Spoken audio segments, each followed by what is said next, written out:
Hello दोस्तों, learning के नए अंदाज में आपका स्वागत है। आज के इस वीडियो में हम पढ़ेंगे विश्व के प्रमुख ज्वालामुखी के बारे में। ज्वालामुखी के नेम और वो किस जगह पे है उनको हम ट्रिक के माध्यम से याद करेंगे। ज्वालामुखी के सबसे पहले ये जानते हैं कि ये ज्वालामुखी होती क्या चीज़ है। तो ज्वालामुखी पृथ्वी के धरातल या फिर ऊपरी सतह पर एक छेद या फिर कोई एक मुख होता है जिसके अंदर से प्रेशराइज होके धूल, धुआं, गैसेस और जलवाष्प बाहर निकलती हैं, उसको हम ज्वालामुखी बोलते हैं। जैसे कि आपको एक ऐसा चित्र दिख रहा है, ज्वालामुखी का शेप भी कुछ ऐसा ही होता है। इसके बारे में 3 चीज़ें इंपॉर्टेंट है जिससे एग्जाम में क्वेश्चंस बनते हैं, जैसे क्रेटर, मैग्मा, सिंडर। क्रेटर ज्वालामुखी के मुख को बोलते हैं, ठीक है। ज्वालामुखी का जो मुख होता है उसको क्रेटर बोलते हैं, और विस्फोट के बाद जो उसमें से लावा निकलता है उसको हम मैग्मा बोलते हैं, ठीक है। और सिंडर क्या चीज़ होती है, जब वो लावा छोटे छोटे टुकड़ों में टूट जाते हैं तो उनको सिंडर बोलते हैं, ठीक है। और विस्फोट के बाद में जो ज्वालामुखी का शेप जो है ऐसा कोन के शेप में हो जाता है उसको हम सिंडर कोन बोलते हैं। अब ज्वालामुखी के प्रकार के बारे में जानते हैं। ज्वालामुखी टोटल 3 प्रकार की होती हैं। सबसे पहले सक्रिय ज्वालामुखी के बारे में हम लोग पढ़ेंगे। सक्रिय ज्वालामुखी, इंग्लिश में इसको एक्टिव वोल्केनो के नाम से जानते हैं, एक्टिव वोल्केनो बोलते हैं। यहाँ पे कुछ इम्पोर्टेंट वोल्केनो के नाम लिखे हुए हैं जो कि अब हम इसके बारे में पढ़ेंगे। किलामू ज्वालामुखी हवाई द्वीप अमेरिका में है और ये विश्व का सबसे सक्रिय ज्वालामुखी है, ठीक है। ये विश्व का सबसे सक्रिय ज्वालामुखी, अगर एग्जाम में पूछता है कि विश्व का सबसे सक्रिय ज्वालामुखी कौन सा है तो वो है किलामू। और कहाँ पे है? हवाई द्वीप अमेरिका में है। जैसे भारत का द्वीप है लक्षद्वीप, अंडमान निकोबार, वैसे ही अमेरिका का एक द्वीप है हवाई द्वीप, ठीक है। उसके बाद आता है कोटोपैक्सी इक्वाडोर। ये विश्व का सबसे ऊंचा ज्वालामुखी पर्वत है। इक्वाडोर में पड़ता है और ज्वालामुखी का नाम क्या है? कोटोपैक्सी। ये विश्व का सबसे ऊंचा ज्वालामुखी पर्वत है। ओजस डेल सलाडो, और ये जो ज्वालामुखी है ये अर्जेंटीना में पड़ता है। अर्जेंटीना कहाँ पड़ता है? दक्षिण अमेरिका महाद्वीप पे पड़ता है। ये दक्षिण अमेरिका महाद्वीप का एक देश है अर्जेंटीना, और वहाँ पे जो ज्वालामुखी है ओजस डेल सलाडो। और इसकी विशेषता क्या है? ये विश्व की सबसे ऊंचाई पे स्थित सक्रिय ज्वालामुखी है, ठीक है। इसको भी याद रखेंगे।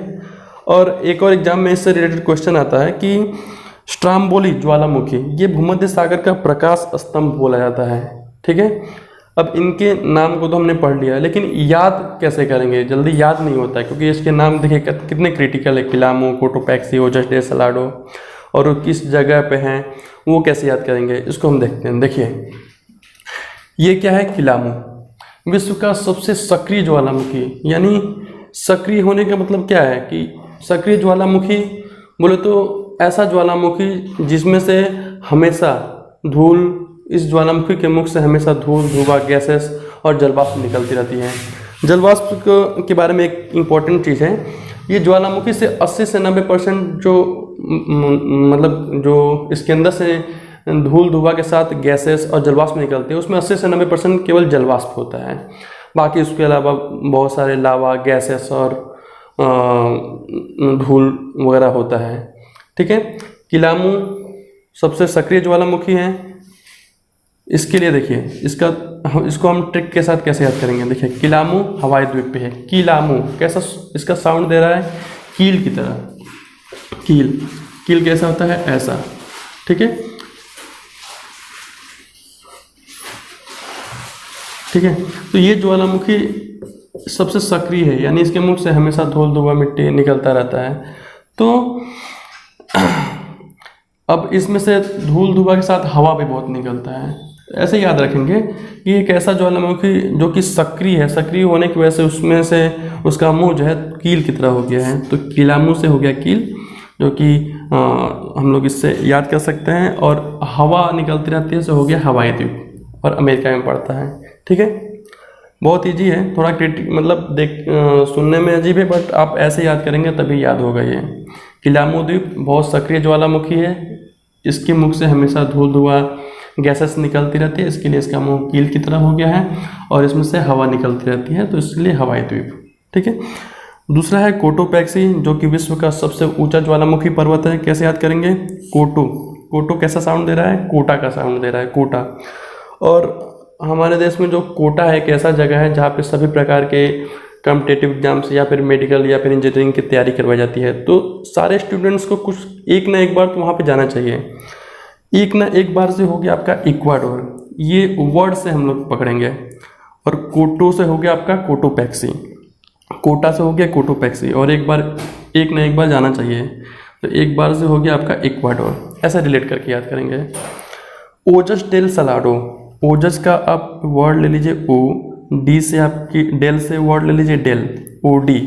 सलाडो से ले लीजिए सारा और अर्जेंट। देखिए अब एक स्टोरी सुनिए। जब हम लोग के पास बहुत ज़्यादा पैसा होता है, बहुत सारा पैसा होता है, तो हम लोग क्या करते हैं? अर्जेंट में ओडी ले लेते हैं। ओडी क्या होता है? फोर व्हीलर गाड़ी जो होता है, सबसे मतलब अच्छी क्वालिटी में जो गाड़ियाँ होती हैं, ब्रांडेड, जिसको हम ब्रांड बोलते हैं, वो ओडी ले लेते हैं। यानी हमारे पास बहुत सारा पैसा होता है तो हम लोग अर्जेंट में ओडी ले लेते हैं। अब इसको कैसे रिलेट करके याद करते हैं? ओडी, ओजस डेल सलाडो से सारा, अर्जेंट, अर्जेंट भी लेते हैं इसलिए अर्जेंटीना। ठीक है, इस तरह से हम लोग इसको याद करेंगे। स्ट्राम्बोली, स्ट्राम्बोली को क्या बोला जाता है? भूमध्य सागर का प्रकाश स्तंभ बोला जाता है। ये केवल बोलने के लिए रहता है, मतलब इमेजिनेशन, ऐसा कुछ प्रकाश स्तंभ तो रहता नहीं है, या उसमें से केवल स्तंभ की तरह लाइट लगा रहता है या लाइट निकलता है। इसका नाम इसके लिए बोला जाता है क्योंकि ये जो ज्वालामुखी है, इसमें से बहुत ढेर सारी मात्रा में लावा निकलता है। तो जब ये ज्वालामुखी विस्फोट होता है तो वहाँ के आसपास का जो पूरा एरिया रहता है वो प्रकाशमय हो जाता है। इसकी वजह से इसको भूमध्य सागर का प्रकाश स्तंभ कहते हैं, स्ट्राम्बोली। तो इसको प्रकाश स्तंभ बोला जाता है, बोला जा सकता है। तो इससे हम रिलेट करके याद कर सकते हैं स्ट्राम्बोली। ठीक है, अब ज्वालामुखी के दूसरे प्रकार पे आते हैं। दूसरा प्रकार है प्रसुप्त ज्वालामुखी, जिसको इंग्लिश में डोरमेंट वोल्केनो के नाम से जानते हैं। प्रसुप्त ज्वालामुखी क्या होता है? ऐसा ज्वालामुखी इसमें कुछ समय से विस्फोट न हो रहा हो लेकिन कभी भी विस्फोट हो सकता है, वो प्रसुप्त ज्वालामुखी कहलाती है। अब इसका प्रसुप्त ज्वालामुखी का बहुत ही मुख्य एग्जाम्पल है विसुवियस, जो कि इटली में पड़ता है। विसुवियस ज्वालामुखी इटली में पड़ता है। अब देखिए इसका नाम इतना क्रिटिकल है, इसको कैसे याद करेंगे? विसुवियस का सू लीजिए, सू, और इटली का लीजिए टली, लास्ट का दो शब्द लास्ट का, ये अक्षर टली, टली। अब देखिए एक प्रैक्टिकल सी चीज़ है, जैसे बहुत ज़्यादा ड्रिंक करने के बाद, यानी टल्ली हो जाने के बाद, बोलते हैं ना टल्ली हो गया, ड्रिंक कर लिया यानी टल्ली हो गया, तो टल्ली हो जाने के बाद में सू लगता है। ठीक है, तो इससे हम इसको रिलेट करके याद करेंगे। तो यहाँ पे टल्ली से हो गया इटली और सू लगता है, तो यहाँ से हम इसको याद कर सकते हैं विसुवियस। विसुवियस ऐसे एग्जाम में अगर आता है कि विसुवियस ज्वालामुखी कहाँ पड़ेगा, तो हम लोग को तुरंत ही माइंड में आएगा, ये दिमाग में आएगा विसुवियस, सू लगेगा। सू कब लगता है? जब टल्ली हो जाता है। टल्ली से जब आपके ऑप्शंस रहेंगे उसमें अगर इटली, जापान, अमेरिका या फिर कोई दक्षिण अमेरिका की कोई कंट्री हो जैसे अर्जेंटीना हो, तो इसमें आपको तुरंत आपको हिंट मिल जाएगा सू कब लगेगा, जब टल्ली हो जाएगा। तो आप इसके आंसर तक आसानी से पहुंच सकते हैं। अब नेक्स्ट आते हैं शांत ज्वालामुखी। शांत ज्वालामुखी यानी एक्सटिंक्ट वोल्केनो। शांत ज्वालामुखी ऐसा ज्वालामुखी होती है जिसमें लंबे समय से कोई विस्फोट नहीं हुआ हो, लेकिन विस्फोट हो सकता है, चांसेस होते हैं, तो वो शांत ज्वालामुखी के अंतर्गत आता है। अब इसका एक इम्पॉर्टेंट एग्जांपल है एकांकगुआ। एकांकगुआ जो वोल्केनो है, ज्वालामुखी है, वो एंडीज पर्वत पे पड़ता है। एकांकगुआ, एंडीज पर्वत। ठीक है, ये एंडीज पर्वत कहाँ पड़ता है? तो दक्षिण अमेरिका में पड़ता है। एकांकगुआ एंडीज पर्वत, जो कि अमेरिका चिली के बॉर्डर पे है। ये ऊंचाई पे स्थित एक ज्वालामुखी है एकांकगुआ। और दूसरा ज्वालामुखी है देवबंद, जो ईरान में पड़ता है। ठीक है, ईरान यानी अरेबियन कंट्री है। ठीक है, तो ये हो गया आपका तीनों अब हम भारत के ज्वालामुखी के बारे में बात करेंगे। भारत में मुख्यतः दो ज्वालामुखी इंपॉर्टेंट है, जो कि दोनों के दोनों अंडमान निकोबार में पड़ता है।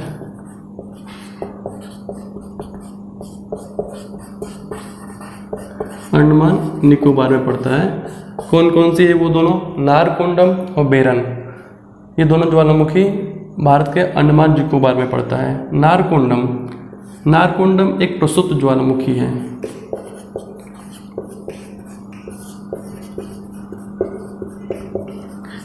यानी इस पर कुछ समय तक विस्फोट नहीं होता है, लेकिन कभी भी विस्फोट हो सकता है। वो प्रसुप्त ज्वालामुखी जैसा कि मैंने बताया था। और बेरन एक एक्टिव वोल्केनो है।